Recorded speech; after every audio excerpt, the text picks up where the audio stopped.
So here's how we write high converting ad copy. We have three basic pillars for this one.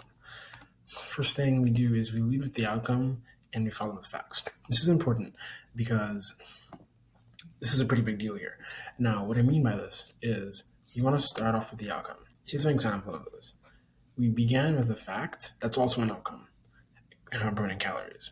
We didn't try to do anything like losing weight. We didn't try to use an angle that was around weight loss or around something that people wanted generally. We tried to keep it as close to a fact as possible. And it's also a universal desire almost. Most people want to, control how many calories that they burn. So that was our angle here. We wanted to, lead with the outcome of burning calories and also a fact that demonstrated a very effective way to do that. So we choose to rely on fact-based ad campaigns.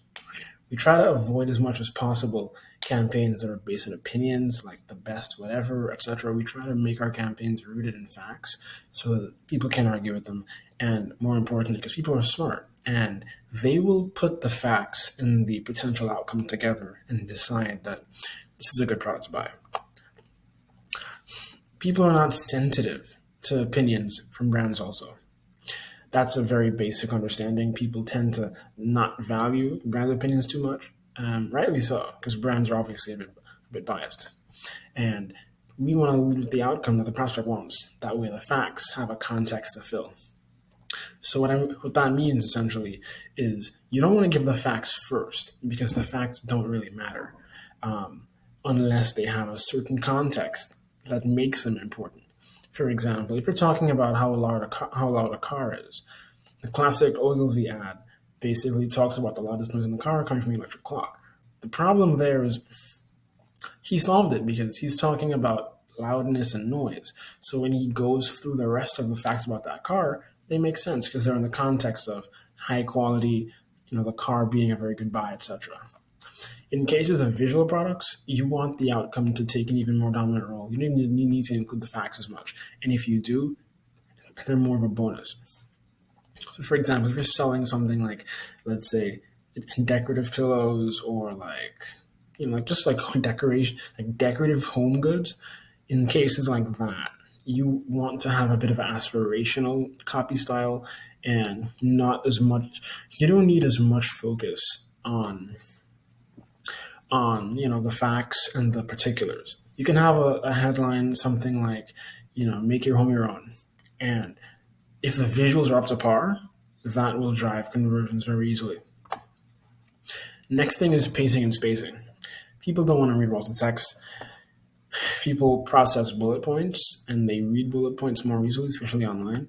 And then online advertising, you want to make a new line for every new idea introduced. All right? It reduces bounce rates, increases ad recall, and it will raise your ROAS. You don't want people, basically the higher grade level your ad copy is, the longer it'll take someone to process that. And you don't want that to be the case. Third thing, you want to match the viewer's awareness. If the ad is going to cold traffic, you want to focus you want to focus more on the problem that the product solves. You don't want to talk about the product at all because if they don't know you, the product does not mean anything yet. The problem still means something, but the product is not relevant yet.